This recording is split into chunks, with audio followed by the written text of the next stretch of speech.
So we are live on YouTube and Facebook both now. Good morning, everyone. Uh, Welcome to today's session hosted by Skill Reporter. And I would like to tell you that it is supported by the EduPress team as well.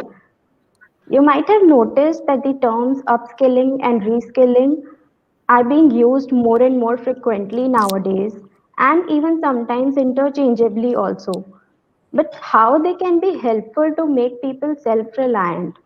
Let's discuss with the experts and leaders we have on our panel to understand the logic of reskilling and upskilling to contribute and complement AatmaNirbhar Bharat.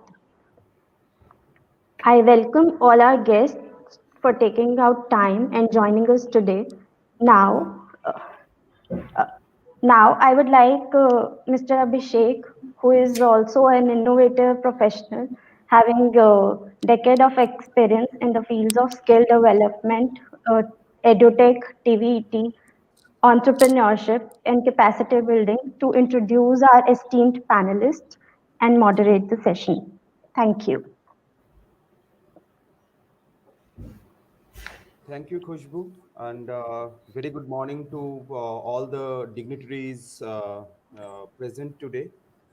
I'm very thankful to all of you for your time, which you have allotted us and agreed to have this meaningful discussion, which is now becoming more relevant, especially after this recent pandemic, which has caused many job losses, and we have seen the kind of post I mean, we are also kind of assuming that what will be the post pandemic effects in industry, and also will affect the employed youth of our country. So I first of all would like to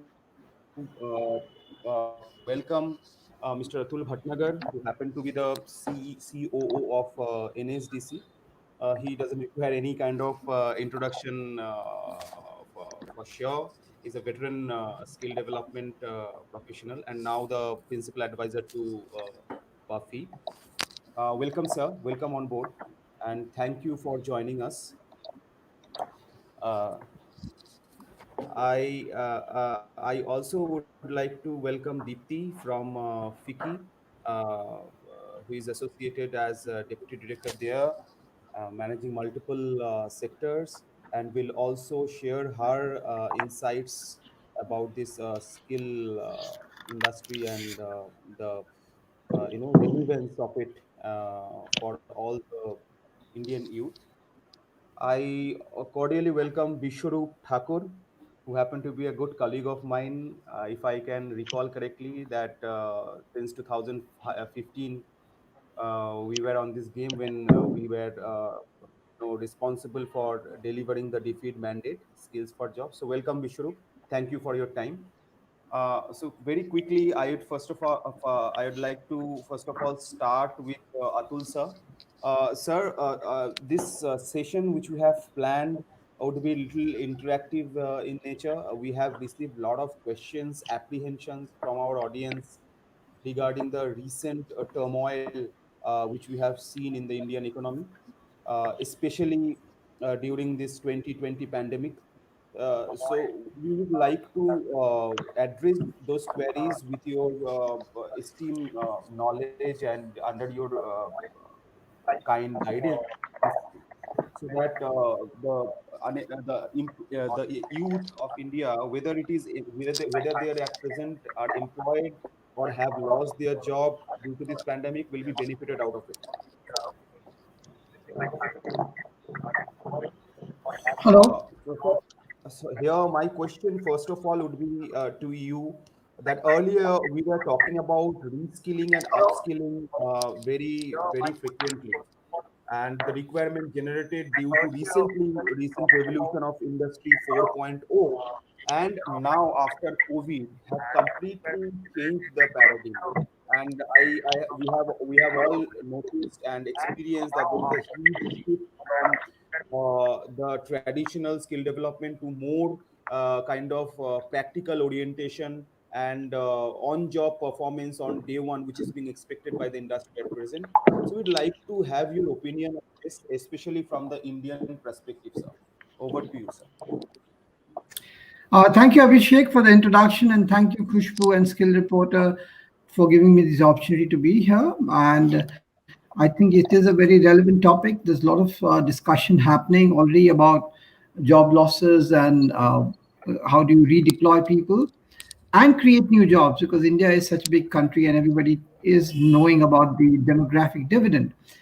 But having said that, I mean, a lot of discussion is happening on the digital world, which in my view, India is quite advanced. I mean, India is doing very well in digital side. We have been doing that. We are the, let's say, IT hub for the world. But that's a services industry. So you can sit at home, tap on a computer, create some software, make some changes, and go to the next bit of programming and create some new products and more services, etc. But there are two other sectors which really drive the economy of a country, and that is manufacturing and agriculture. And those are which require a lot of people, employment, or even self-employment for that matter, and a lot of skills.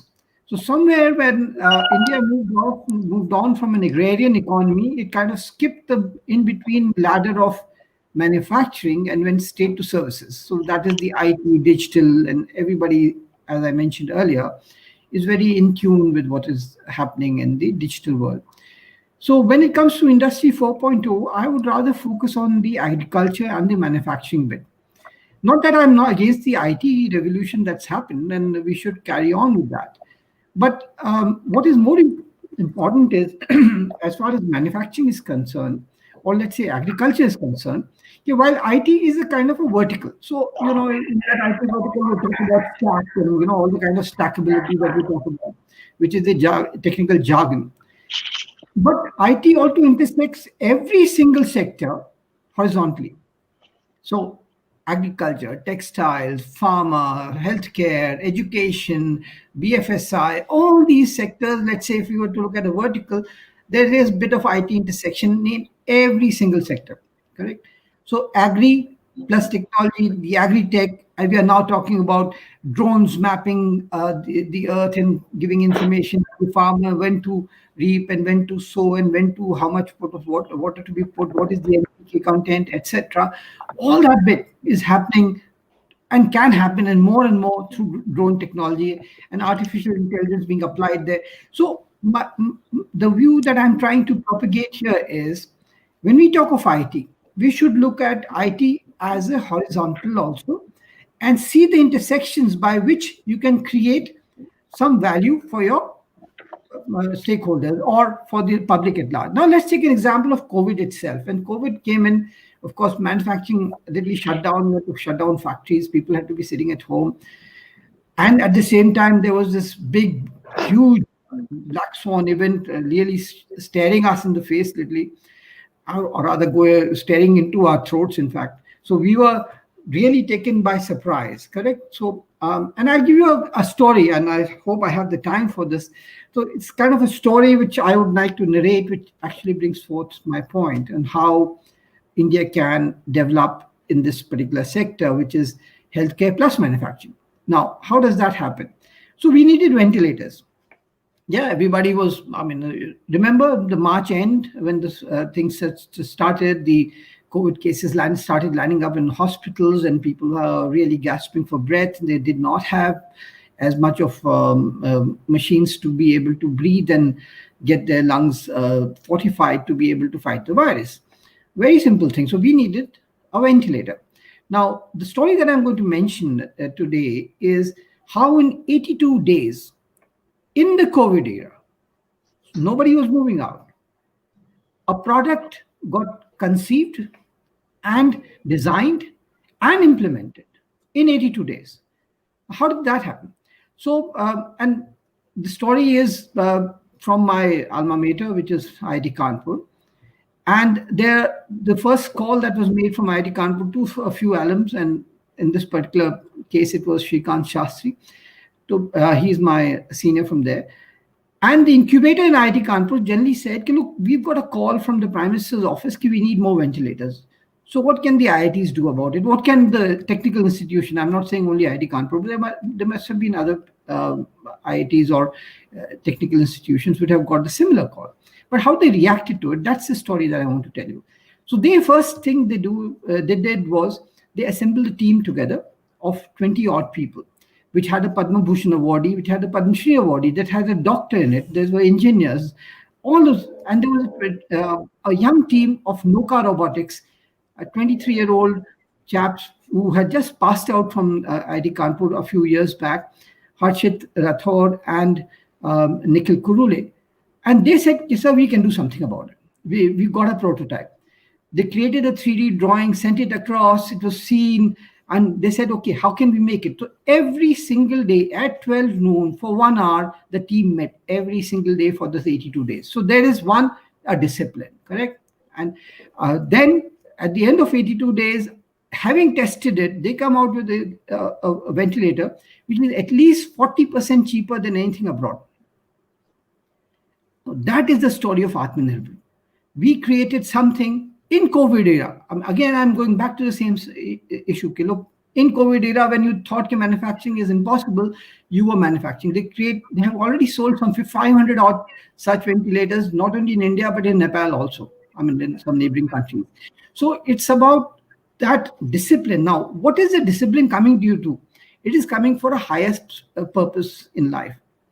And I would strongly encourage all the audience who's listening to this talk to have a look at the YouTube video on this particular subject, which is like building sustainable institution in the post-COVID era.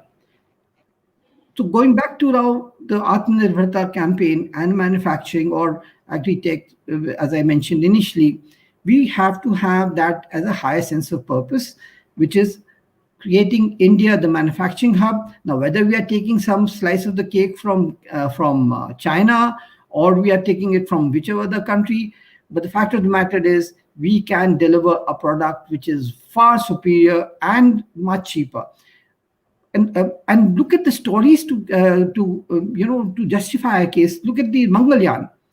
The Mangalyaan was set into orbit for $74 million.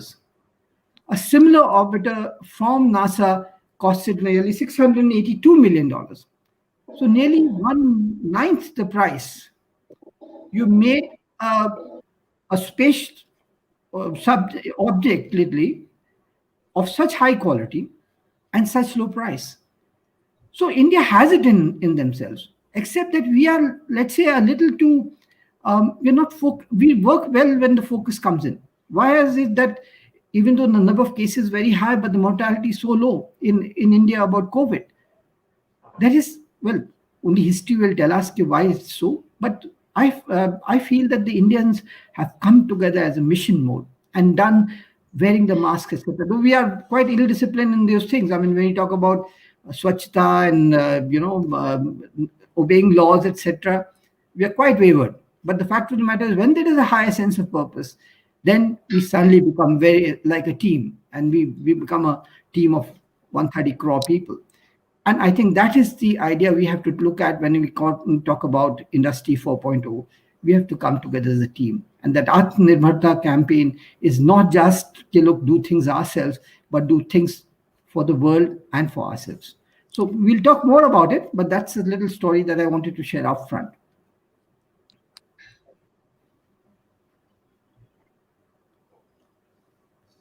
So thank you very much, sir. Thank you very much for your insights and the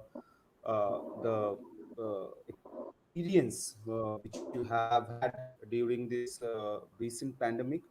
And we will continue to hear from you more on various other topics way forward. So I now would like to redirect my question to Bishrup Thakur.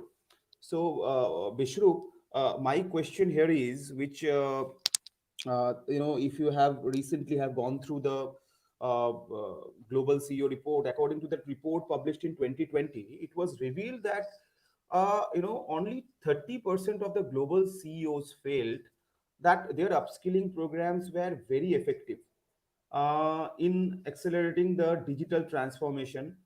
Where are the where are the basically disconnects?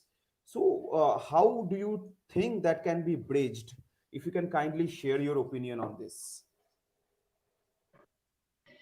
Thank you, Abhishek.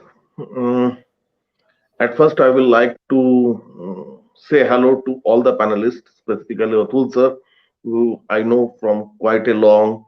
Abhishek, you have been my working team member. Dipti, I was part of Tiki. Khushbu, I know. Uh, yes, I think the question is quite pertinent at this moment. Right. Uh, we have to think on this. If this is a kind of a reveal that has come,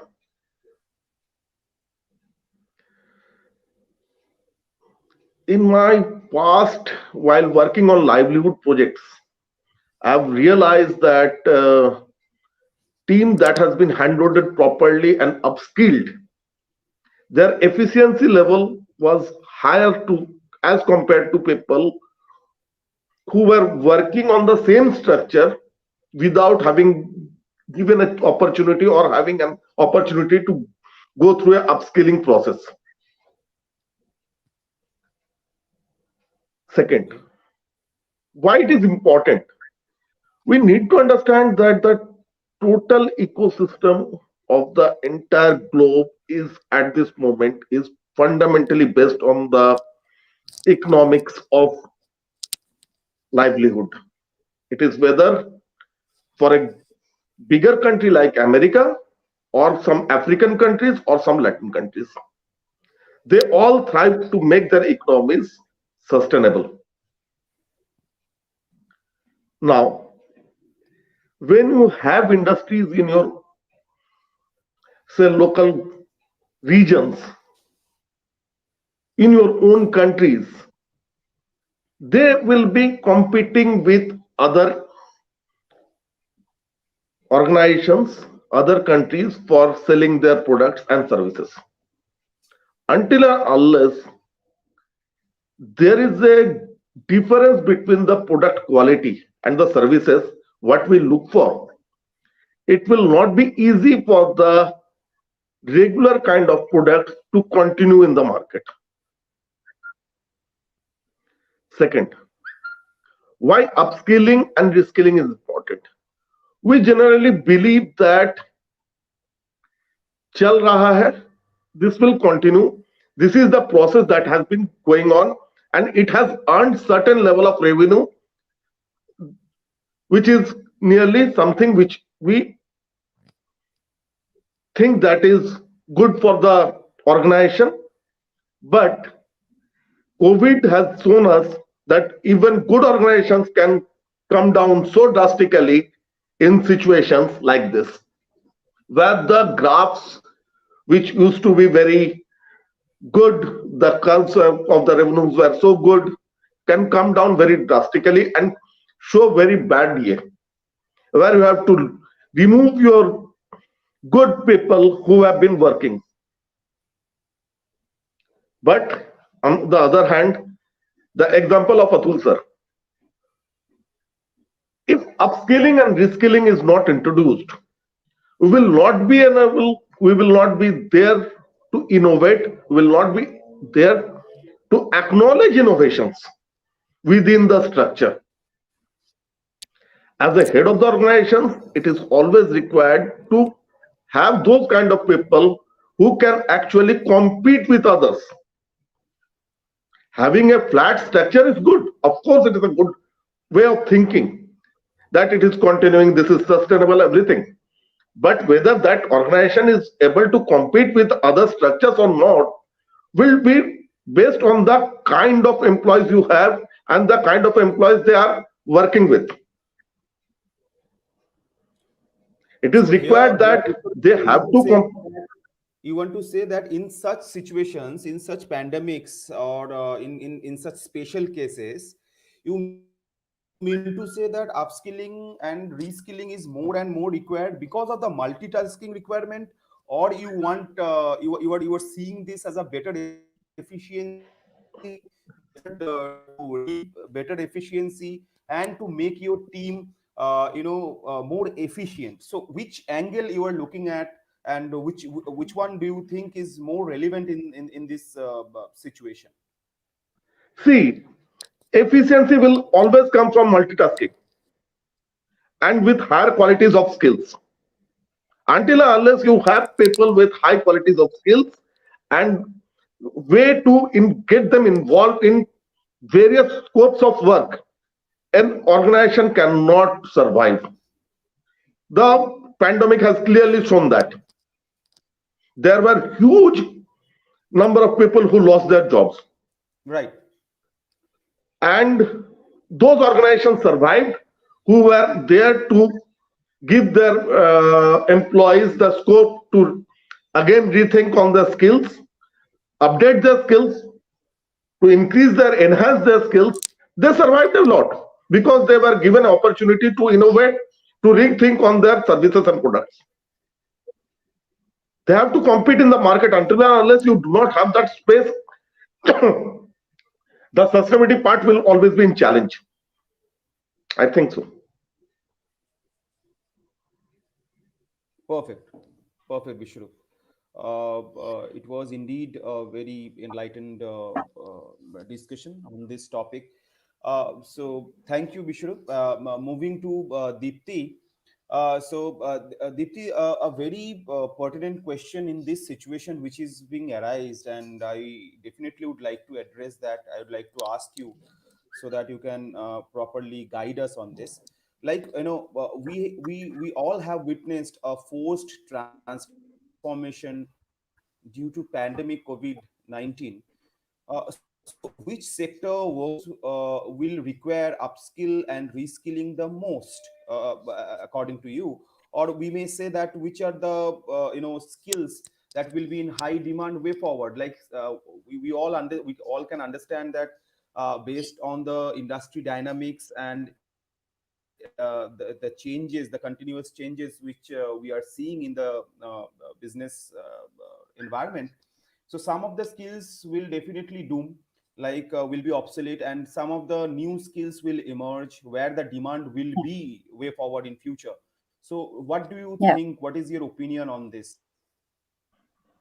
Over to you. So, at the outset, thank you, Abhishek, thank you, Khushbu, and the entire team of Skill Reporter and EduPress for having me here.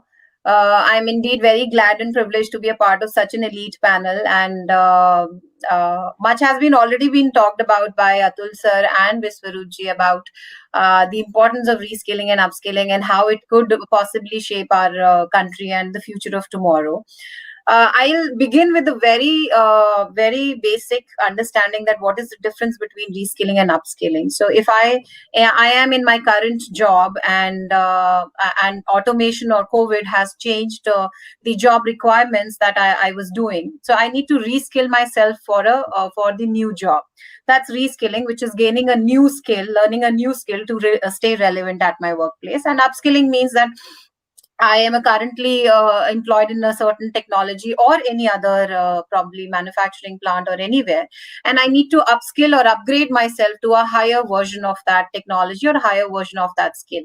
So that's the basic difference between upskilling and reskilling. And why it is important to talk about today about this topic today is because of the two disruptions that we've had in the last couple of years. The first, of course, Industry 4.0, and the second is the COVID-19. And we have seen every major industry undergoing transformation, convergence of artificial intelligence, robotics, virtual reality, digital technology, sensors. Not just these, the smart trend that has come in, from smart televisions to smart TVs to smart phones to everything which is getting smarter. Our lives are getting transformed, and it's not just electronics section or electronics division that is getting transformed. It's manufacturing, it's healthcare, it's education, it's the way the service sector has transformed itself with the help of digital tools.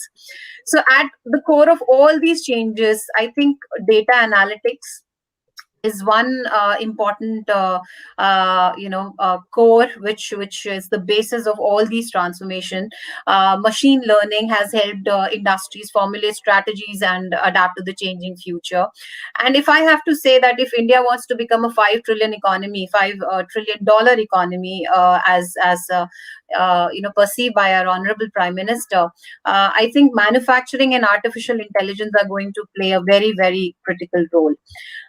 To on that note, I want to talk about not just the impact COVID and Industry 4.0 have had on our country. Vicky, all through these years under the presidentship of our honorable Dr. Sangeeta Reddy and now Shri Uday Shankar ji, we have been constantly supporting the Indian government in all their endeavors and work related to healthcare, related to manufacturing, related to power, and not just all these. We've been supporting and giving our inputs on the unlocking strategies for our country, the healthcare, telemedicine, IoT, and we've been a constant support to our government. At the same time, when you ask me that which are the sectors which have been severely impacted with COVID, in terms of employment, I would like to state it from a report from ILO, which has rated the 4 sectors as being at the high risk of severe COVID-19 impact. The first is accommodation and food services. The second is real estate. The third is business and administrative activities. And the fourth is manufacturing and the wholesale retail trade. And not just in terms of employment, I want to highlight a very important factor, which is women employment in these sectors. In 2020, 527 million women, which represented 41% of the total global workforce, were impacted because of COVID. And out of these, 41% were rendered jobless, as compared to 35% men who lost their jobs globally because of COVID. And if I have to talk about India, we don't have the exact figures, but we have quotes around 100 million men losing jobs versus 17 million women losing jobs.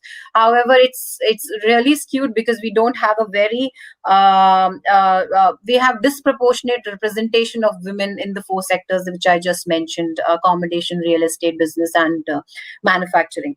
So we have seen a lot of commotion and a lot of chaos in the last 1 year because of COVID. And now I will talk about the sectors that, at FICCI we've already been recommending, and we are talking about future scales, and we're talking about these sectors as the growth sectors, apart from the 4 sectors that I mentioned that they have faced a brunt because of COVID. And then I will talk about the skills that we are going to talk about as future skills, or the futures that are going, or the skills that are going to be the right skills for the manpower or the workforce. So I think electronics is one sector apart from healthcare. So healthcare remains on the top of our sector list. So electronics, right. COVID-19 has transformed the digital adoption of everything that is existing today, and data is the new oil. The government has launched Digital India Initiative. The JAM Trinity has enabled the introduction of an expansion of digital payments, among other benefits. So it is very clear that the electronics sector in India would be a key driver of growth going forward. And many initiatives such as the production-linked incentive scheme, which has been brought in by the government, is attracting manufacturing from all around. The second sector, I would say, is power. As the economy actively is growing and we move towards the 5 trillion economy, the need of energy is going to grow. The share of renewables in the total share of power would continue to rise, and with the support of government and the number of initiatives that the government is taking, the power and the renewable energy sector is going to grow. The third is education, and I'm really thankful to all our teachers and educators who have in no time turned out to be our frontline fighters in continuing to educate our children, our students, and our entire community by quickly reskilling themselves and upskilling themselves by on internet related technologies, and started teaching students and not bringing any kind of break during their curriculum. So the third is the education sector. the pandemic had really altered the education and the skills sector, and worldwide, while we were having lockdowns, the teachers and educators were conducting classes, exams, and they have moved to probably the online version of education much faster than a lot of other sectors. So I understand that digital education might bring a lot of challenges to a lot of students, not just in the tier 1 cities, but tier 2 and 3 cities as well. But we are hopeful that the national education policy 2020 is going to bridge certain gaps which are going to get created because of the digital interventions. Healthcare, as I said, as the world is moving towards a contactless economy, drivers like telehealth, IoT, artificial intelligence are playing a critical role and in the delivery of healthcare, and this will certainly define new standards of patient care and treatment. Last but not the least, which we have already been stating in the last 30 minutes of our conversation, is manufacturing. Even during the lockdown, post the lockdown, manufacturing was one sector and is still one sector which attracts a lot of manpower. Textile is one sector which has a lot of women workforce working in them. So that's one sector, and it is one sector that is predicted which is going to grow between 16 to 24% of our GDP. And the use of digital technology, machine learning, and IoT and 3D printing and sharing of data in real time, both within the organization and across the supply chain, are going to be the transformations or transformative elements in the manufacturing landscape, so that we can catapult our industry to the next level of innovation platform and bring them to the competitive edge. So these were the 4-5 top sectors which we think are going to change the are going to be the future of post-COVID era. I'll now speak about a little on the skills for tomorrow, the future skills, and what the youngsters and young population and the fresh entrants or the existing workforce should focus on. Uh, First and foremost is, of course, coding. There are plenty of resources, there are plenty of websites and online information portals which talk about coding. And it has become relevant because of everything that has moved digitally online. A lot of solutions moving online, and with class 7, class 8, 8 students now starting to learn coding, our future is going to be a lot of technological solutions that are going to come in. So I think for all youngsters who are listening to us, or students who are interested in choosing a career for themselves, please choose a sector of your choice. Please choose which language or which coding language is popular in that sector, Java, HTML, PHP, or whichever, and try start learning in phases about that language, about that coding language. So that is one thing that I think is going to grow big time in the coming times. The second is cloud computing, maintenance, and managing softwares, SaaS as we call it, software as service. We need constant upskilling and upgradation of our data which is present on cloud. So it's very important that we have manpower which understands what cloud computing is, and it's not necessary that you have qualification of a software engineer or a graduate or a BSc in computer science or like that. There are short-term, long-term courses available in cloud computing which are very hands-on and give you the right skills to be on a job like this.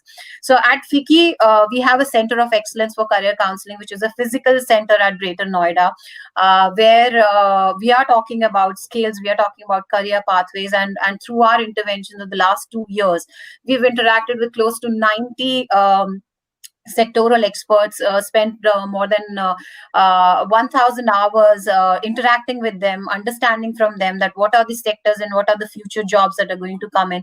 And we work very closely with our industry to link that bridge between the right kind of students, the right kind of training programs, and the right kind of job fits that should happen. So as I just said, that cloud computing is one area. The second area which we think is the future, and the students need to reskill or upskill themselves on a technology like this. The third is big data. we need to know our numbers and how data and how numbers can impact and change the course of action of any business has now become very, very critical. So data capturing, analyzing data, and harnessing data for business needs is very important. There are many mathematics and advanced mathematics courses that are available online. There are statistical and analytical tools that are available, and if you have a knack for reading and understanding numbers, this could be a good opportunity for you. The fourth one is Android or application development. We see a plethora of applications already available on Play Store and Android and all these applications. So they are also a huge sector of demand for people. Apart from these, I would now talk about not just the technical skills or not these IT skills, artificial intelligence, 3D printing that we've already spoken about. I want to talk about real reskilling where we need because of work from home scenario. So we've worked in a remote environment, but we never knew how to, conduct Zoom meetings or what are the video etiquettes or what are the, do's and don'ts for a meeting like this. So we are talking about those skills as well. We need a higher attention span which is required when we are on a video call like this. So that's another skill. We need a higher finis to understand the body language, or if I am a salesperson, I need better communication skills in terms of understanding body languages of my colleagues or the client that I'm talking to. So we are talking about these skills as well. Apart from these, I think presentation skills, which are very, very important, because branding is a science, and if you're talking about something visual that goes in front of you and it makes you do a transaction, which is a journey from an emotional message into a transactional state. It's a skill. So we are talking about those skills as well. The seventh one I would say is logistics. It's a very, very important sector now. Most of our raw material, finished goods, supply chain, all these supply chain managers play a very critical function. They have to reduce the cost by finding a shorter route. They have to look for better materials. They have to have negotiation powers, and so logistics is one sector which is going to see a lot of manpower demand. Another skill is engaging with the social media. No business today could exist or can think of existing without having a strong social media presence. So the social media people are required to talk about having PR and creative skills. They need to know the do's and don'ts of social media today. They need to now think out of the box to engage people and to bring people onto their website. So search engine optimization is another area of skilling themselves on a skill like that. And then there are multiple social media management courses available, which are again long term and short term, and which can help you in getting upskilled and get you a good job as well.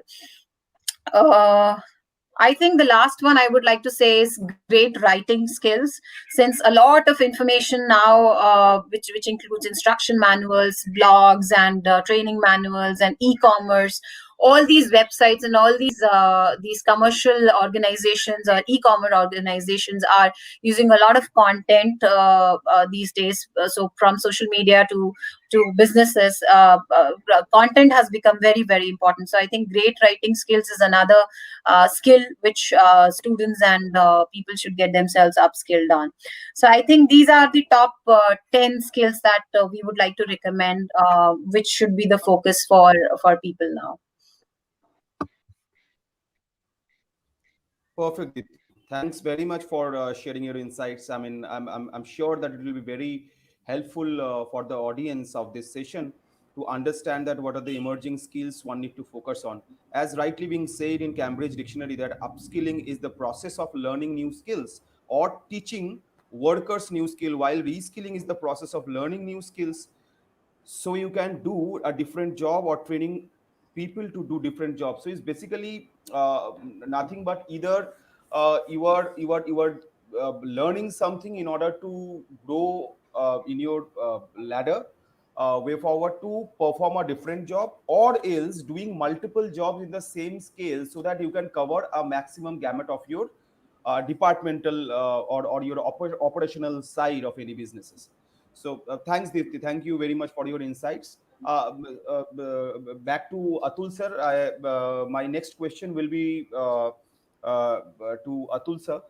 Sir, my next question would be that what are the expected changes in approaches and strategies to upskill or reskill our teachers, existing teachers who are already delivering their teaching in our school level or to the school goers to achieve the vision as per NEP 2020, because we all know that there is a national education policy in place right now where the skill is very rightly being done, because I think a traditional education method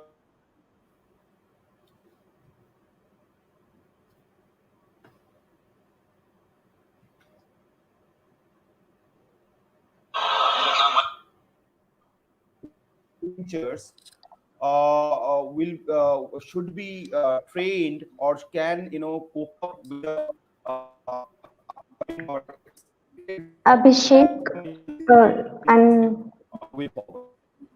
I am sorry to interrupt, Abhishek. We are not able to hear you. Can you please? Your voice Am I is audible breaking. now? Yes, yes. Please repeat. Yeah. Thank So, you so so much. what my question was to sir was that what are the expected challenges in approaches and strategies to upskill and reskill our teachers who are actually delivering their teaching programs in our primary or secondary schools to achieve our vision as per the NEP 2020. As we all know that there is a national education policy in place, and it's very rightly that it has now the skill is being mixed with the traditional education, which was more bookish and had very limited practical exposure or I would say that expertise were being delivered. Now this mix and match would definitely help the students and will prepare them better ready for employment. At the same time, the employer will also be benefited out of as per the production is concerned. So what's your take on this, sir? How the teachers can cope up the expected emerging changes in the education system way forward in India? Thanks, Abhishek, for this question. It's something very close to my heart. I've been following the NEP closely ever since it's been announced. It's a welcome move. First of all, it's trying to integrate skills into education, which previously wasn't there. In fact, for that matter, there is a Ministry of Education, there's a Ministry of Skill Development, and actually skill development, I'm taking a political statement, but skill development in a sense should be part of education. So I don't want to talk about the ministry, but I'm talking about the principle. Why should skill development be part of education? Because summation of education should be equal to skills. I mean, that is a summation of, let's say, skills should be education. And if I give an example of my own, let me talk about the higher education and we'll come down to the lower ones, primary and secondary also. So let's say I was one of the last to the 5-year batches that passed out from IIT.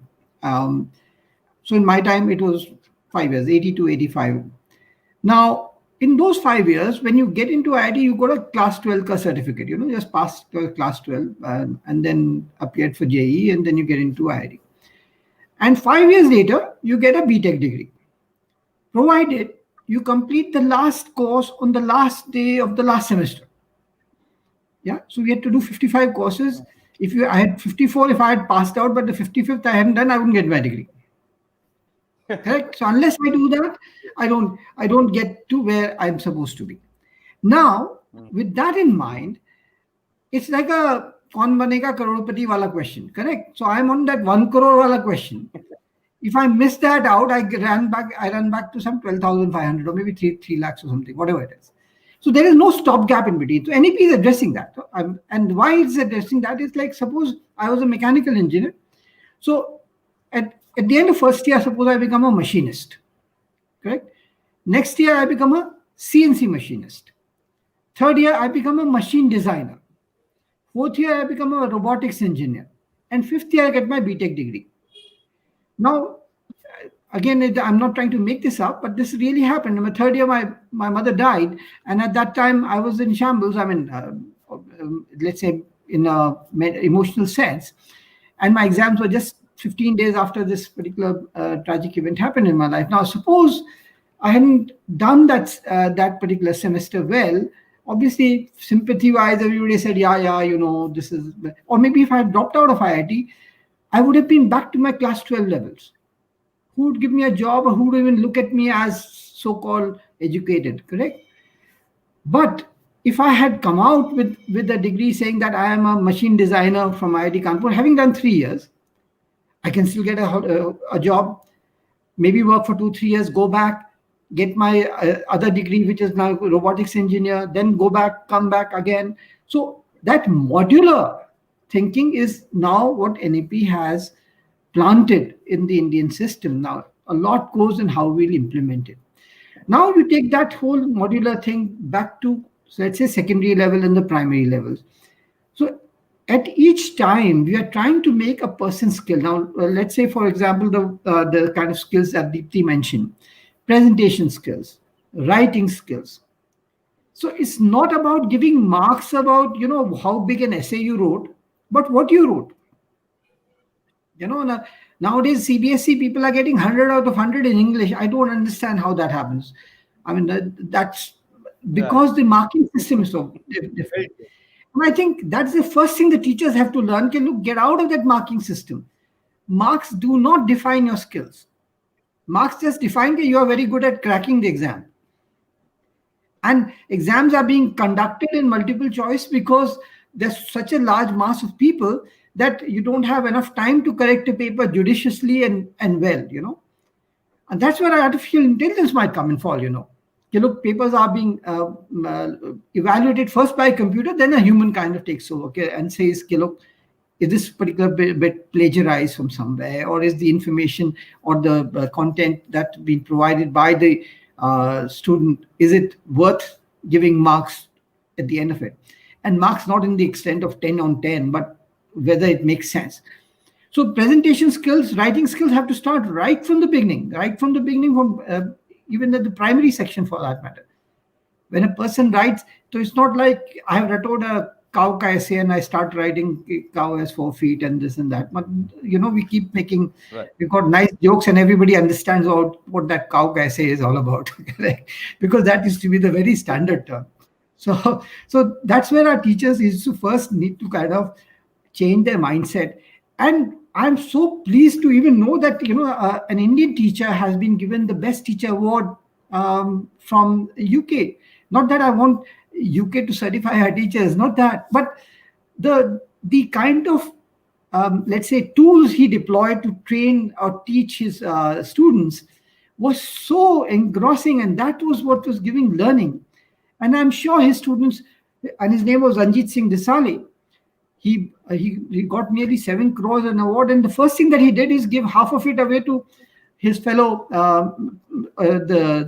competitors who were there for the final selection. Such a noble soul. And if you see his some of his videos, and I was watching one of them a few days back, he was talking about NEP also. Now that's the kind of teacher we want. So we want teachers not to be just teachers, but trainers. We want teachers to now look, everything is available on Google Mata. Google Mata can teach you everything, correct? Whatever you want, whichever discussion you want, they will get, everything is on Google Mata. What is the difference that you can make on top of it? Correct? That is the difference. So while Google, like a YouTube video or any other edtech video of Byju's or maybe Coursera or whatever, Unacademy, jitne bhi hai, whatever edtech technology is being employed at the moment, how can I make that sink into the person, my student? So if the person is able to understand what it means when, let's say, when Deepti talks about AI and AI as applied to healthcare, and that's being taught to, like, say, a class 8 student. He doesn't know what AI and healthcare is all about. He has only learned from Google Mata. Okay, there's a lot of action happening there. Or maybe he is getting inspired by Deepti's talk today. So he goes to CJ, madam, please tell me, what is this all about? And that's where the teacher has to then train the person, not you give him another 5 assignments saying कि अच्छा तुम ये AI के ऊपर एक story लिखो और healthcare पे एक story लिखो. So our whole idea is now about learning and not about marks. So that is the biggest thing that we can change in through NEP. Very true. Second is the modular part. Every section, literally, when you come out of class 8, there has to be some skill inside you, which if in case you're, and why is this so? Because if you look at the gross enrollment rate of India, that means every 100 kids that can enroll in the primary section, only 20, 20, 25 odd reach the college level. And those who reach the college level also don't find the college which is good enough, or which should be, they should be eligible to. So imagine a 90 percenter cannot get admission into a Delhi college. He or she may be from Delhi with 90% marks. I mean, I will go and touch his or her feet. The 90% is a huge percentage, but that person cannot get that education in a reputed institution in Delhi. So he or she may have to look for somewhere, some kind of open university or some other thing to kind of get a degree. So that brings to my next point. Degrees are important, but may not be necessary. Skills are necessary and important. And that's a very big statement that the parents should understand first, because they are financing the kids. They are all after, beta graduate ho jaa, teri shadi ho jayegi, or to job mil jayega. No, but that only increases your problems even more. So, and you are at the end of it, you with a degree, you might be delivering some pizzas as a delivery boy. But what is required is, do I have the skill? Can I learn a skill and then learn more, earn more? And I'm not saying I'm against graduation, but graduation can come to the side. Has anybody asked you why did you complete your graduation at level at 40 years of age? You can do you studying on your side. And in this new era, especially when you're talking of disruption in education, etc., there is no such thing. Education finished, now job will start. Education and job have to go hand in hand for all your life. Even I'm so-called now nearing my retirement age. I don't think I'm in that retirement age, but yes, as per society designations, I'm kind of I'm in the fag end of my corporate career, so-called. But I have to reskill myself every time. I mean, the marketing degree that I had from a reputed institution like IIM Calcutta actually is of no value today, because I learned marketing in the physical space, and now marketing is being done in the digital space. So I have to learn all about YouTube marketing and the Facebook marketing and the WhatsApp marketing and Pinterest and Insta and all that at a bit, which I don't Yeah, know. basically all The are these the SEO, emerging landscapes, emerging thing which 5 years back nobody heard of. Even that the correct. digital marketing Yeah. will be so much dominant in the market. It Yeah. is like very new thing. So a person who has the digital marketing skill, I don't say he's got a MBA in digital marketing or he's got a bachelor's in digital marketing. He has the skill in digital marketing. He can understand how to reach out to consumers in this particular space and create value for his employer or his own company. That person is a winner. Now that person can very frankly be a class 8 guy who's very good at understanding all these various social media channels and can do wonderful applications with that. He can also, I mean, people are making apps, and those apps are becoming very good. I'm not saying everybody should make apps, but I'm just saying, I'm giving an example of how a skill without a degree can also make a very big change. And that's where the mindset has to change from teachers, from students, and parents together. Yeah, I think the gist of this is that like a degree without skills is not sustainable in the sense is because you don't know how to do, what to do, how to perform your work, how to Correct. perform your job. Without which is the need of the Correct. or expectation from the industry side. Whereas only skills minus degree can still survive because he know practicality, he know how to do the job. So the day to day kind of operations he still can manage with it, even without a degree, which a degree holder might not be able to do without his skill sets. So that's very true, because and at the Exactly. same time, Agree.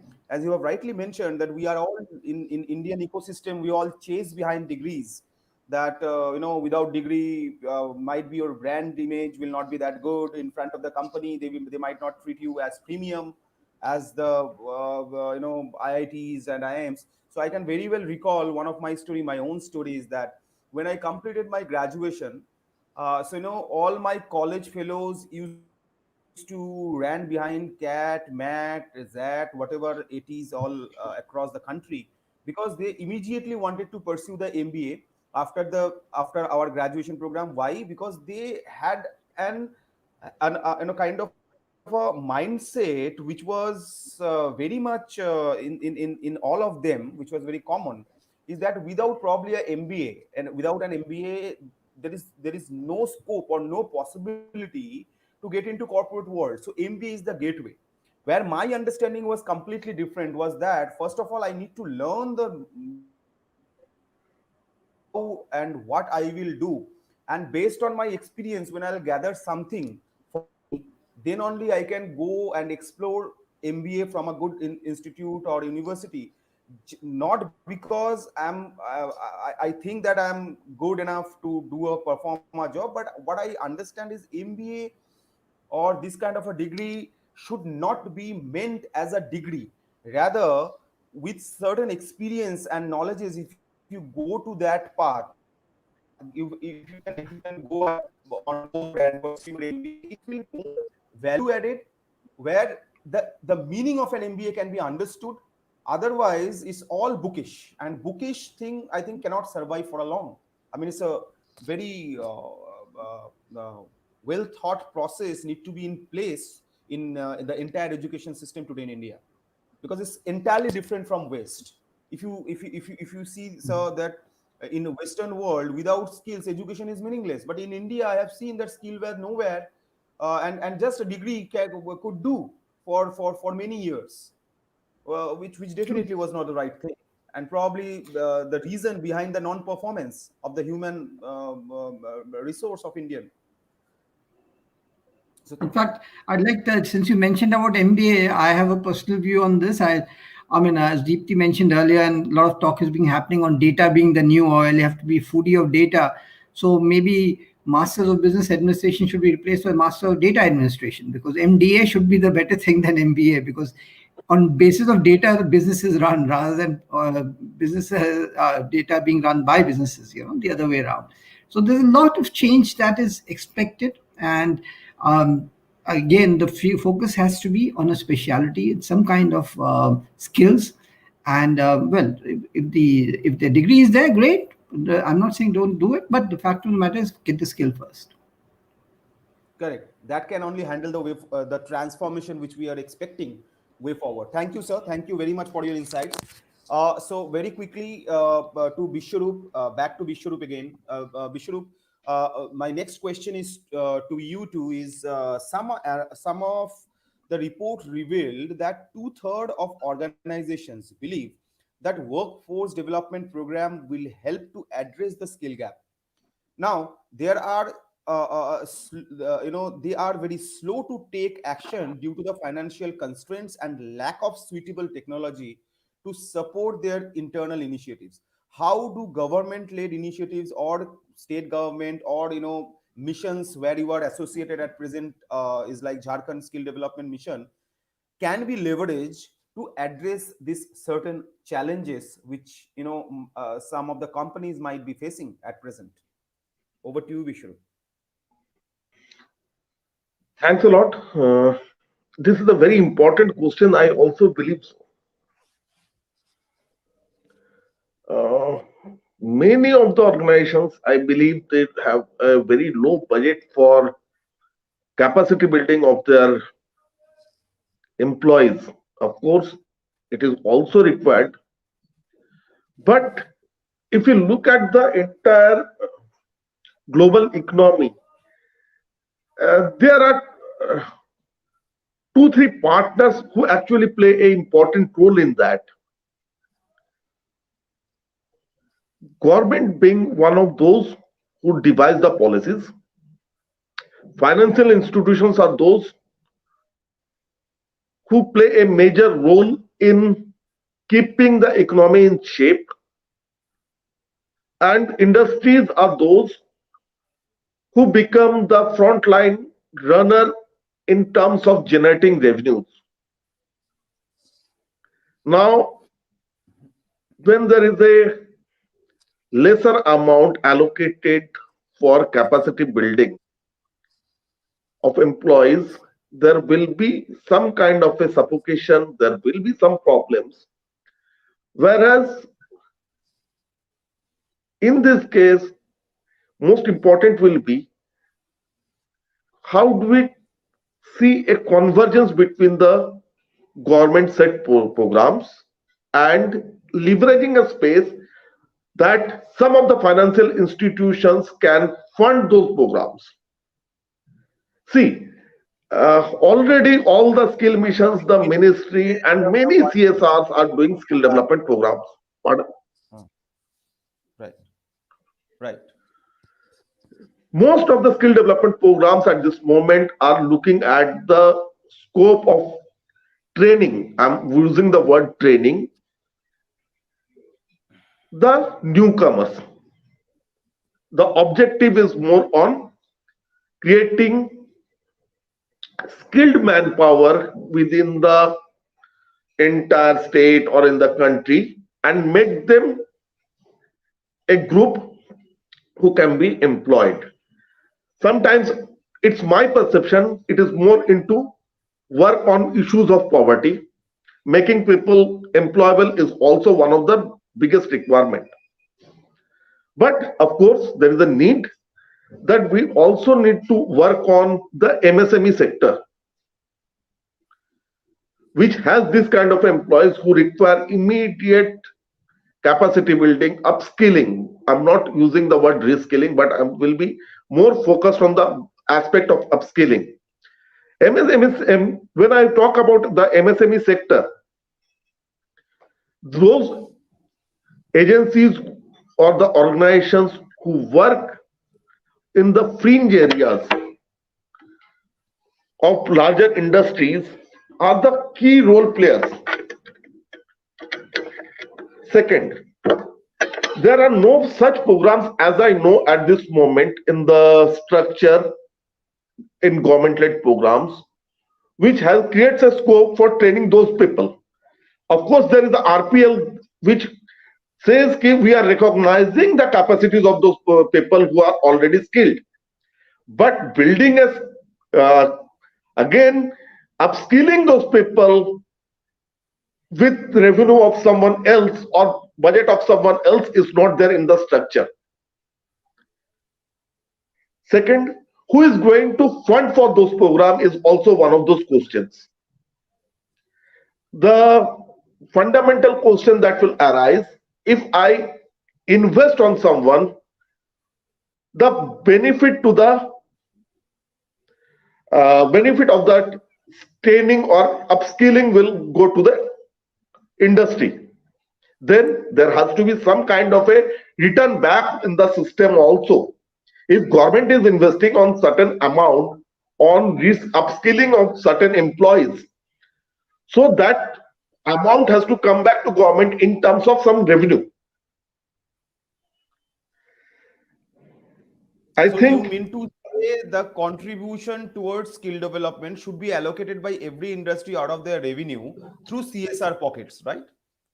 CSR can be one of the ways, I'm saying so. But as a policy matter, the Ministry of Industries and Commerce can take a decision that a specific budget needs to be brought in within the industries, which makes them to work on capacity building of the employees in upskilling their capacities. Also, there should be provisions like seed money or something like that, within the government structure, which can be utilized by these industries in upskilling their own people. Ultimately, this will only help the entire nation or the state to have skilled manpower who are delivering. See, there are startups and everything is there. But when you look at, there are 89 or such programs within the startup year. I don't think that any of one of them looks at any aspect of upskilling of the programs. Look at the funding pattern of the skilling programs in the nation. They are all based on the common norms. But those common norms are basically based on the training hours and everything. But they don't define whether it is important if you have a space for giving training for people who are already employed. You are talking about someone who is already employed, but upskilling of those candidates or those employees is important for creating revenues. Of course, a policy level decision needs to be taken, and I think it has to be the ministries which has to take care of those. So, also Bishrup, there are many disconnects which we find from the industry side, is that industry still believe that the content which majorly the missions and other state governments are delivering are either of no use or probably is not helping them to get the desired outcome, because either the contents are outdated or the content makers are not amalgamating or taking help of industry to actually develop the content industry wants. See, uh, I'm not making any fundamental comment on this, but there has to be a feedback mechanism between the Very true. industries and the ministries and the departments to bring in to bridge those gaps. Vicky is there, We, sir. Vicky is the I know industry that. voice. I was just going to make that comment out of I here. want to So, And I want to add something here, sir, based on what you've absolutely hit the spot, and we are absolutely working in direction. I'll tell you how. So, as I mentioned about the Center of Excellence for Career Guidance and Counseling, so we understand we are missing the whole link where we are talking about career pathways, and we're not talking about working professionals and retired professionals and army retired people, and what do we do with that manpower? So at Center of Excellence, we have a task force, and with Ministry of Skills heading it, the chairperson being the ex-advisor, we have drafted a national framework for career guidance in India. So we are talking about standards. We are talking about career advisory services taking shape in our country. We want to address the whole challenge that do I need to go to private organizations like ABC, Udemy, or LinkedIn trainings or Microsoft? Where do I go to upskill myself for a skill which is going to come in 5 or 7 years?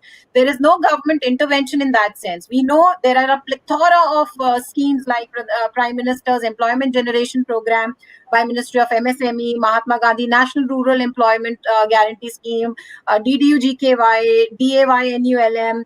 Then we have Pradhan Mantri Mudra Yojana. We have Pradhan Mantri Rozgar Protsahan Yojana. We have, of course, the flagship Pradhan Mantri Kaushal Vikas Yojana. But we don't have anything for the white collar and blue collar people. So we understood this gap, and as industry voice and as chamber and an industry chamber, we've understood this requirement, and we are framing a policy where we are going to address that. How do we talk about career paths, or how do we talk about lifelong learning and not just interventions in terms of careers? To talk about people that if I, at point of time now in my mid career, I want to change my stream, or I have had a sabbatical because of a maternity leave, what do I do in my career? So at this center, which I was talking about, Center of Excellence at Greater Noida, we are going to talk openly about career pathways. Dipti, I was looking forward to this comment only. Over the period of working on skills, I realized this. But we also need to understand that until and unless this kind of a intervention is placed before government as a feedback, that it is also required, and this has a capacity to trigger the revenue to a higher ladder, will not work until and unless we do it as a feedback mechanism. Second, there has to be some kind of a financial process or a financial mechanisms has to be brought in within the structure, whether it is within the industries or within the government, who has to fund those kind of a program which has to be run for those who are already employed. The point I was trying to make in a very critical was that big industries, they believe that the employees are important for them, and they might be doing the capacity building programs or upskilling their capacities of the white collar jobs. But for the MSME sectors who employ huge number of people in India, this is one of the aspects which is missing. If we build this kind of an option for them, the MSME sector, which is spread across the nation in various pockets, will surely try again benefit out of it. Once the MSME sectors benefit out of it, the startups or the other, yeah, people will look at that scope that people are going to invest on that. Abhishek, if you don't mind, can I just add one point, because very relevant to what Vishwaroop and Deepti have been saying. One is, I think that, and Deepti, especially from coming from FICCI, I think you should take it up with the government big time. First of all, the government has to walk the talk. And when I say walk the talk, means government is the biggest employer as of now. But when you see any government ad, it says 10th pass or the 12th pass or some graduate degree. Even for a PN, they're saying 10th pass. The 10th pass being a PhD is also 10th pass, and MBA is also 10th pass, and then you have 90,000 applications coming for some 300 jobs. Even 273 PhD applies for a PN's job. Exactly. Now, a PN is supposed to have skills. I mean, that skills is organization skills of organizing the paperwork, filing, and time management, and maybe customer service by bits, all those bits. Some of the PhD on, forget it, even I don't have maybe that kind of, a PN, some of the best PNs can pick out, from 50 years back, ka ek paper nikal ke leke aate hain, when you go for their land records. That is a skill. I mean, you and I can't do it. I'd be shuddering to find out ki kahan se nikalenge ye paper, and the person does it. So first of all, government has to employ people with skills rather than stressing on education. That's point number one. The second is, look, if we have to make certification of skills so important, and we have to, because look, in the 1980s, you remember a single product from South Korea? Any? No way. Today, there's one South Korean product either in your home or in your pocket, in your purse, or somewhere with some relative. How did that country become so weak? 95% of the people in South Korea are certified skilled. Certified is the emphasis. Certified skilled. And when you say certified skills, nobody talks about, Acha, how many MBAs and sir, how many PhDs do you have? Nobody talks about in South Korea how many PhDs and how many MBAs are there. Only in India, you say, no, we have got so many colleges producing so many MBAs and so many of whatever it is. So we have to see the effect. The impact is there for us. 1980 to 2020, South Korea is the most skilled nation in the world right now. And we are less than 5%. Even our plumber, for that matter, is not certified skilled. He's learned it from his father, uncle, brothers, neighbor, whoever it is. We need to certify it. As Vishwaroop said, if there are some new technologies coming in, he has to be certified to that level. Like say, I'll give you an example of an electrician. Now, electrician who may have, learned through whichever way, even through an ITI for that matter, in 1995, has been known how to lay the wires in a building, etc., and all that bit's fine. Then came the telecom revolution, and the data wires came in. For now, suppose, let's say, take you back to 2020 itself, and then you say, look, a new data ADSL has come in, or some Jio or Airtel ka new Mbps kind of stuff has come. Can you just connect my Wi-Fi router? So he comes, and what he does is puts the wire into the same channel through which your AC wire and your other things are going through. And then you say, yeah, you told me 100 Mbps, but whenever I put my AC on, my Wi-Fi doesn't seem to work fine. Because there's interference between the two wires.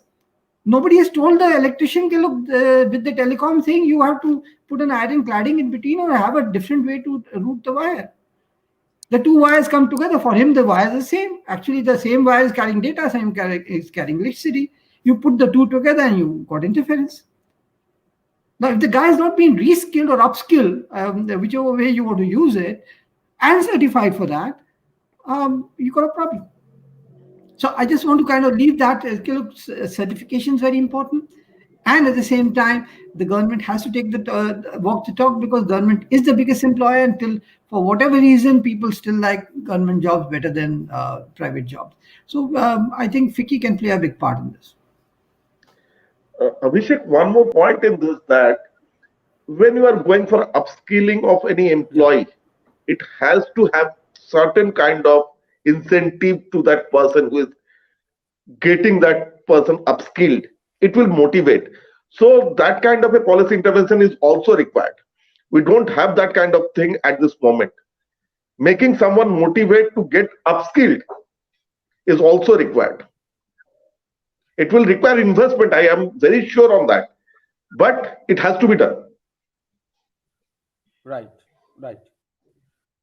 Point well noted, Vishnu. So thanks, Vishnu, for your intervention and for your insights. The next question here is that the companies around the world are facing an uphill task of upskilling and reskilling their workforces quickly and effectively amid the business shifts and new environment post-COVID. In your perspective, what will be the quantum of impact, whether it is low, high, medium, and which sector or organization will face the heat most? As per the recent report of PwC 2020 annual global CEO report, do you think, Dipti, that from a chamber's perspective, what do you think that which are the sectors will be impacted the most in front of this uphill task? I think, yeah, Abhishek, I've already in the beginning spoken about the four worst hit sectors, which I'll just reiterate quickly and then come back to a point which Biswarup sir had started. So, ILO has stated that four sectors are worst impacted: the accommodation, food service, real estate, business and administrative services, manufacturing, and wholesale trade. While at the same time, I had also shared the five promising sectors: education, electronics, manufacturing, power, and healthcare. So this was on the uphill task of skilling and reskilling. Skilling, I want to yeah. talk about two very important critical points here. That, we've talked about skilling, upskilling, and reskilling. We know that government initiatives for workforce development programs is for, I'll say, probably for fresh entrants from the tier 2 and tier 3 cities, or people with disadvantaged background in terms of paying capacity to get themselves skilled. At the same time, we are yet to see interventions for workforce development programs for blue collar and white collar people. At the Having said that, we know that, as Biswarup sir just mentioned, that if I'm working with a good organization, IT organization especially, my career progression is being taken care of by my organization. So they carve a career pathway for me. They skill me. They judge my performance. They measure my performance, train me, skill me on the future skills, and they keep on upgrading my skills. And that's how they create their leadership pipeline. So for organized sector, specifically IT, manufacture, electronics, and others, they have a very clear pathway in place for themselves. However, if we move to a little disintegrated industries, we know that career progression is not just the responsibility of the employer, but for the individual as well. So if I am a graphic designer, probably my organization, if I'm not working for Disney or animation or Pixar, they might not take care of my upskilling. I am responsible for my upskilling myself. So I have to constantly be in that quest to understand what are the trends, what are the industry trends, what are the market trends, what is the consumer trend, and keep on upgrading myself for those skills. Not just these 2 points of employer's responsibility and employee's responsibility to be willing to get upskilled and reskilled.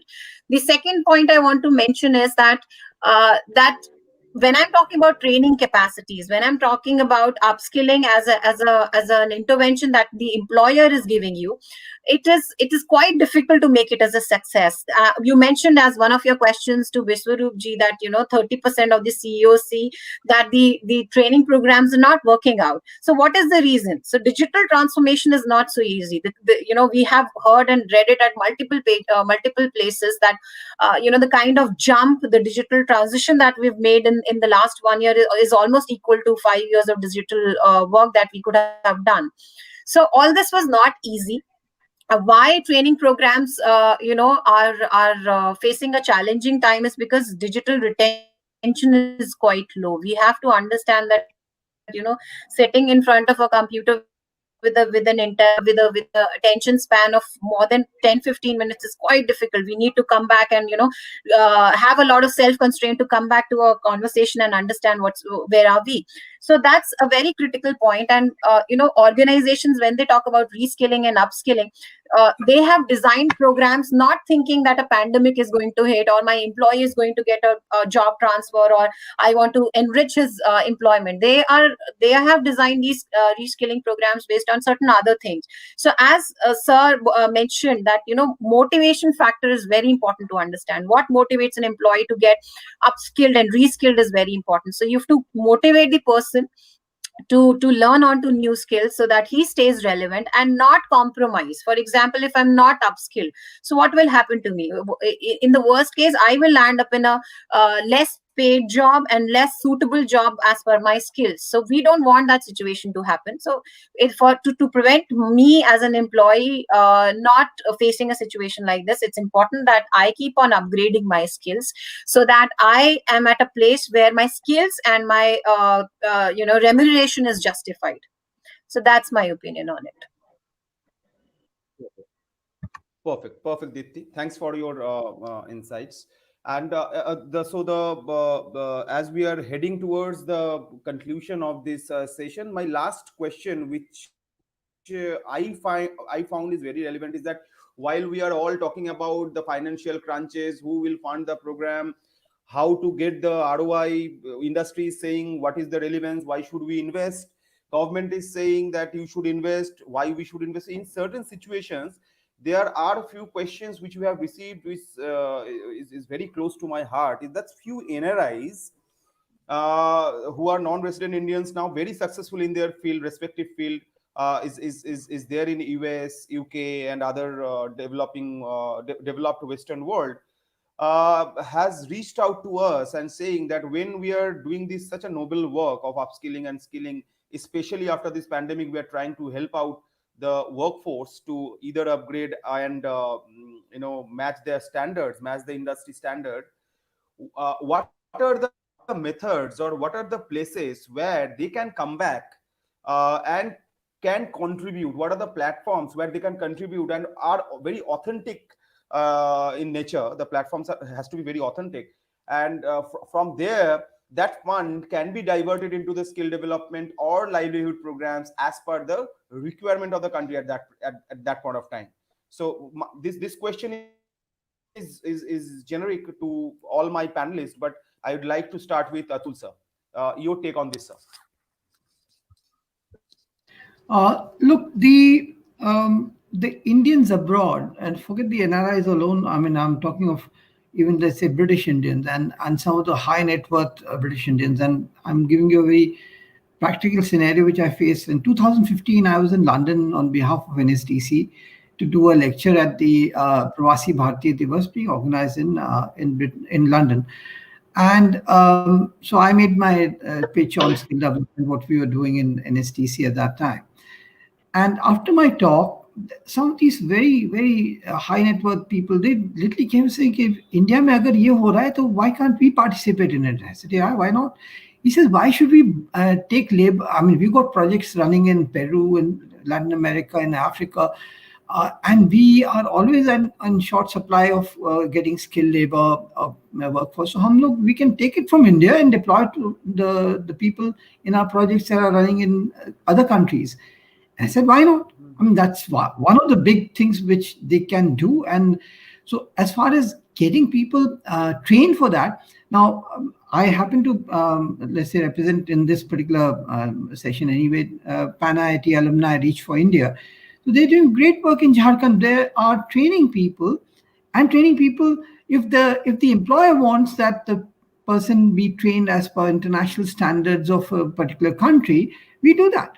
So we take that and we get funded by these high net worth people or employers who want this kind of help abroad for their projects. And very frankly, India will be having nearly 47 million people surplus and world will be having a 55 million shortage. So India can 100% clearly meet that requirement. Now these stats are a little old, but old in the sense like before COVID. But the fact of the matter is the world is growing older. Japan is going to be 48 years. China is going to be 38 years. EU is going to be 45 years. And they will need people to be helping them out in big time. And India is going to be 29 years. So who will we need to just find relevant skilling? So to answer your question specifically, the people abroad can look and fund skill development organizations like Parfi, and there'll be many more. I'm sure Bishru can mention a lot more of those, to directly provide them the skills that they want for their projects abroad. That's one way to start off with. Then there are programs like the TITP program with Japan, where 3 lakh interns are supposed to go abroad, and who may not be fully skilled but semi-skilled, but they should know the Japanese culture and language. Again, going back to Deepti's point, look, they should know the communication and they should know writing, and they should be able to grasp, let's say, a third language, which is also part of the NEP. So all the elements are there. Now it's putting a nice, it's like putting the jigsaw puzzle together and making a nice painting out of it. So in that, Right. I mean, the people abroad can make a lot of difference. Yeah. So in this context, I also can recall something which I handled myself, is called MOIA. This is something which started in Northeast, I think in the year of 2012-13. So I was associated in that project, and they had that same on an objective, is that how to export people rather than products, how to export the skilled manpower to the European countries. And it started with Northeast basically. So I worked in Manipur, Assam.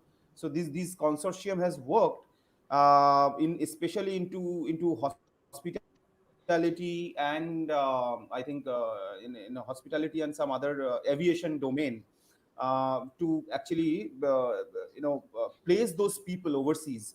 And this agency was known as MOIA, who were conducting this kind of training and deliverables. So it's not that is something which is emerging or very new concept. I guess it's very old, but need to be implemented correctly in order to get the results. So what's your take, Bishrup, on this? I think already Atul sir and you have made that clear statement on this. Now, only two things that I would like to say. This kind of a intervention will require a very specific demand kind of a thing, and of course, those trainings which has to be done has to be customized. It is not the generic part of a training which will help, because it is again related to the quality of the skilling that will be required, because you are exporting skills rather than you are exporting manpower. So that's the fundamental question. Again, just few days back, I was working on personally working on certain aspects of um, employment exchanges. So I realized that this kind of an intervention will require something of a nature of an organization or an institution at a national level, related with the Ministry of External Affairs, which can raise the demand in various countries, specific in the Arabian countries. Second, I think the European countries like Denmark or probably Poland, where the age has already increased to a certain extent, where the people from India who are highly skilled or semi-skilled can go and intervene in continuing their efforts in the economics of that country. Again, those kind of intervention has to be looked into. Who will be the person who will be going to those countries and for what period? So very specific questions and very specific interventions will be required to do this. But as Atul sir and you have already suggested and made a very clear point, if these kind of interventions are brought in, so there will be a huge number of employment will be created in next 5 years. We are looking at the when we are talking about skilling in India, we look at the opportunities that lie within the national or the state boundaries. But while making such a big point, we also need to understand that the global economy is growing like anything. So if we can intervene on that aspect with very clear understanding, where Ministry of uh, External Affairs can pitch in how to make this kind of skilling workable, I think it will be a big leap. Right, right. Perfect, perfect, perfect. So, so what's your take, Dipti, on this? Abhishek, I know I am very conscious of time, and I'll take just 2 minutes to, close my thoughts also on this, and want to say that, these are changing times, and Atul sir would agree that, when banking was looking or was having a major change, when ATMs were being introduced and digital banking was coming in, there was a lot of resilience, there was a lot of, resistance from not just the banking people, but from the consumer side as well. We have seen market changing, and then skills of people changing accordingly as well. So earlier the shelf life of a skill or a skilled person was 30 years, which is now reduced to 6 years.